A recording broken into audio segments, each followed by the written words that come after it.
Good Monday morning. The sun is shining today. This past year has been a bumpy ride for our crumbling subways. Sure, we could grumble about delays and overcrowding. But in the spirit of starting the week on a positive note, we thought we'd take a day off from complaining. We recently asked our readers to send their positive commuting stories, and dozens wrote in to tell us about helping hands, shared seats, spirit-lifting music, and more. Turns out, it's not all bad down there. My boyfriend and I were headed uptown on the C train. I was about to leave for vacation, so we were unusually affectionate in the train car, something I hesitate doing, as the subway isn't always the best place for queer PDA. We were kissing and embracing before I rushed off the train at the West 4th Street station. One stop later, my boyfriend called and told me a man handed him a note as he was getting off the train. The note read, "Thank you for being brave enough to be affectionate in public. Parker Field, 25, Clinton Hill, Brooklyn. On a trip over the Manhattan Bridge, I stood near a mother and her 5-year-old son, who started to fuss and cried, 'I can't wait.' Calmly and swiftly, the mother turned to the boy's backpack, found a thermos in a side pocket, drank its contents, and quietly positioned herself as a shield for her child as he emptied his bladder into the emergency container. In moments, the mother had tightened the lid on the thermos. Before she could wonder what to do next, the young woman sitting closest to her produced a plastic bag and handed it over. Another gave her a tissue. Grateful smiles and nods passed between the small group. Amanda Maciel, 39, Park Slope, Brooklyn. A few months back I got on a 7 train at Court Square on the early side of rush hour and actually got a seat. I felt a tinge of annoyance at the man with his bike on the train sitting across from me. But I quickly noticed that he was working on his bike, removing, replacing, pumping, and then reinserting a formerly flat tire, all before we got to Grand Central. I was not the only one who was impressed. Practically the whole car was his audience. Elisa Karev, 30, Bedford-Stuyvesant, Brooklyn. I was riding the F train from Brooklyn to Manhattan and saw a mother with 2 young kids on either side of her, clearly settled into their seats for a long subway ride. As I sat down, the younger child, who was about 6 years old, was proudly reading aloud to her mother and sister and the whole carriage from a picture book. It was magical to sit in silence with the whole car of strangers and take a moment out of rushing to our next destination to sit and listen to the tale of a nervous giraffe. Zanita Pereira, 24, Park Slope, Brooklyn. Here's what else is happening. Feeling better about the week ahead yet? How about this?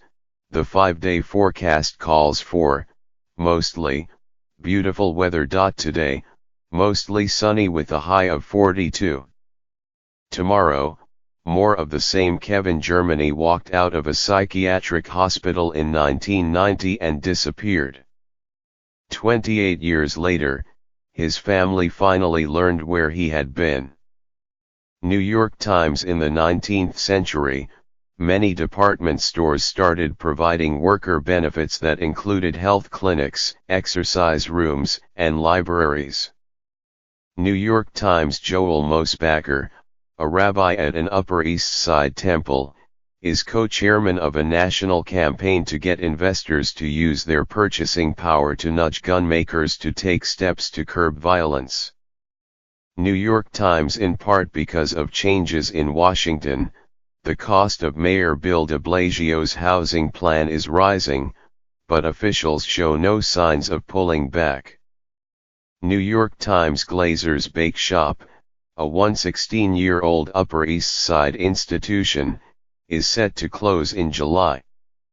New York Mayor de Blasio called for a ban on plastic bags.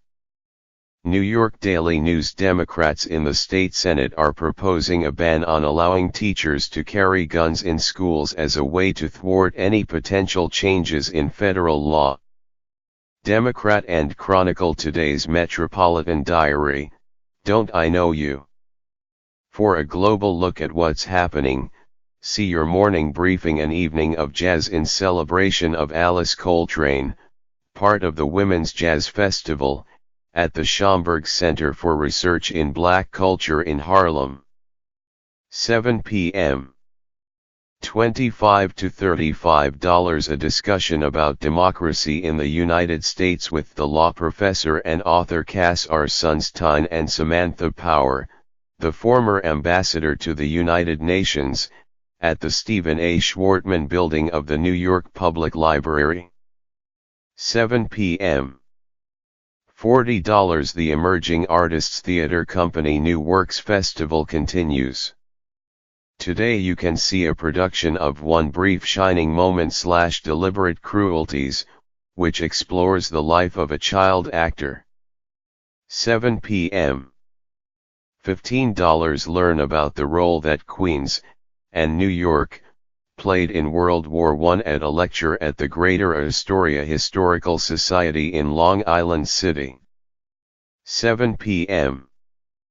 $5. Islanders at Canucks, 10 p.m.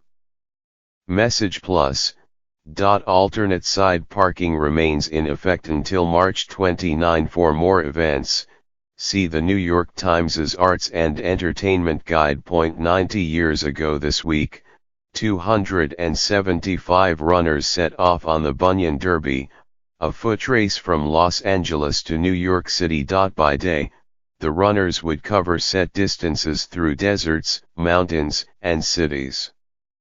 At night, they slept in tents and were entertained with sideshows. The poorly organized, 3,485-mile race was used by the sports promoter, C.C. Pyle, to advertise everything from shoes to the new Route 66. For the racers, it meant running more than a marathon every day for nearly 3 months. It got so that when I went to bed, my legs were still pumping up and down, said Harry Abrams, a runner from the Lower East Side, in 1991. My shins swelled up like stovepipes. After surviving 84 days of blazing heat, dog bites, a car crash and rumors that the promoter couldn't pay out the promised prize money, 55 participants arrived in New York, sunburned and weather-beaten to a cindery complexion, reported the Times. Some trotted, some limped, some walked as on eggshells during the last leg inside Madison Square Garden. Mr. Pyle was furious at their apathy. "Streak it, boys," he shouted from the sideline. "Show 'em what I brought to New York." The New Yorker, Mr. Adams, finished 11th and missed out on the $25,000 first-place prize. But the following year, he ran the Derby again, this time from New York to Los Angeles, and earned a citation in Ripley's Believe It or Not for completing back-to-back cross-country trips. New York Today is a morning roundup that is published weekdays at 6 a.m. If you don't get it in your inbox already, you can sign up to receive it by email here. For updates throughout the day, like us on Facebook. What would you like to see here to start your day? Post a comment. Email us at newyorktoday@newyorktimes.com, or reach us via Twitter using hashtag NYToday. Follow the New York Today columnists, Alexandra Levine and Jonathan Wolfe, on Twitter. You can find the latest New York Today at newyorktoday.com.